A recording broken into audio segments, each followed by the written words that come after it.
didesain khusus oleh Bapak Presiden yang pertama, yaitu Bapak Insinyur Soekarno. Jadi artinya paku terbalik itu agar kota kita atau negara kita ini tidak diinjak-injak lagi oleh negara lain. Ini makanya pakunya dibalik, yang artinya itu tadi, supaya tidak diinjak-injak oleh kota lain. Sebagai simbol keberanian itu? Bukan, simbol kalau kita itu merdeka tanggal 17 Agustus dan bertempur tanggal 10 November 1945. Nah, untuk memperingati itu kita kasih ikon Surabaya yang berbentuk paku terbalik. Nah, karena kita sudah berjuang, sudah berperang dan kita menang, itu tadi simbol paku terbalik itu supaya kita tidak diinjak-injak lagi atau dijajah oleh negara lain. Ya. Ya. Pertanyaan selanjutnya ya Kak ya. Di mana tempat-tempat yang biasanya paling digemari oleh masyarakat luas Kak? Banyak sih kalau di sini. Kalau dari pintu depan itu ada 10 pilar. 10 pilar itu melambangkan kalau kita bertempurnya tanggal 10 atau 10 November, karena pilar-pilar itu memang kan replika. Aslinya kan memang dulu sudah hancur karena dibom dari tentara Inggris. Terus kita masuk ke sisi sebelah barat, nah itu kita masuk ke Museum 10 November namanya. Jadi setelah Monumen Tugu Pahlawan kita masuk ke Museum 10 November, kita berada di 7 meter dari permukaan. Kenapa kok di bawah tanah? Karena supaya Monumen Tugu Pahlawan itu tidak menghalang-halangi Monumen Tugu Pahlawan, biar Monumen Tugu Pahlawannya itu kelihatan. Ya, makanya dijadikan piramid yang ditenggelamkan dari 7 meter dari permukaan.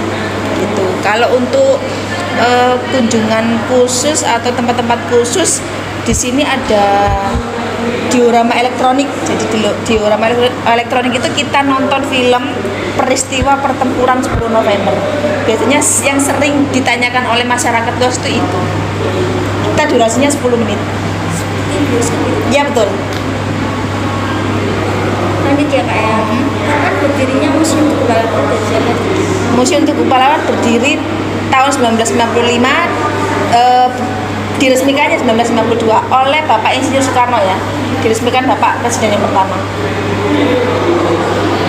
Lanjut ya Kak, siapa saja yang mendirikan Museum Tugu Pahlawan ini? Yang mendirikan yang pertama Bapak Insinyur Soekarno, yang kedua Bapak Wali Kota Mustajab, habis itu ada Pak Dul Arnowo.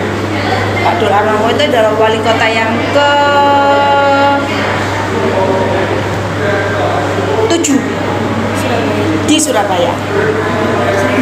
Lanjut ya Kak ya. Bagaimana caranya agar benda-benda Museum Tugu Pahlawan ini tetap terjaga dan terawat ya? Memang kita untuk perawatan koleksi museum, karena di koleksi museum ini kan nggak semuanya itu replika, ada yang asli kayak senjata-senjata yang sudah dirampas arek Surabaya di lantai 2 itu setiap harinya kita memang bersihkan, ada tim khusus untuk membersihkan koleksi-koleksi yang ada di Museum 10 November. Jadi setiap hari pasti dibersihkan atau dirawat, entah itu dioles pakai apa tuh nggak tahu aku, pokoknya obat untuk menghilangkan, terus supaya tidak lapuk. Kalau misal buku-buku kayak gitu supaya tidak apa ya nek dibilang ya Biar tidak rusak. biar tidak rusak. Jadi ada obat khusus kayak semprotan supaya buku itu tidak lapuk. Barang-barangnya itu dari mana Kak ya? Secara museum. Kalau barang-barangnya sendiri, yang pertama ada yang dari Dinas Kearsipan Kota Surabaya, ada juga sumbangan dari seniman, terus habis itu ada senjata-senjata yang sudah dirampas sama arek Surabaya gitu.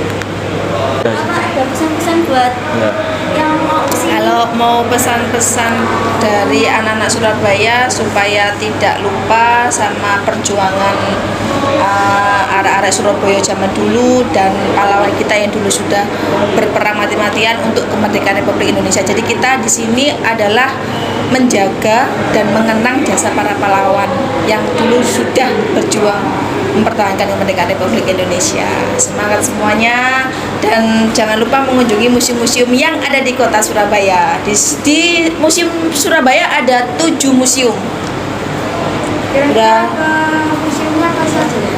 Museumnya ada Museum W.R. Supratman, Museum Hos Cokro Aminoto, Museum Dr. Sutomo, Museum Pendidikan, dan Museum Surabaya, Museum 10 November, yang terakhir Museum Olahraga. Ada 7 museum di kota Surabaya. Silakan dikunjungi, mulai bukanya jam 8 pagi sampai jam 3 sore.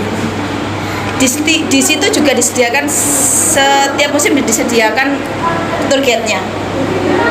Ya, terima kasih atas kunjungannya dan wawancaranya. Selamat datang kembali. Semoga apa yang saya sampaikan bisa berguna untuk kalian semua. Terima kasih.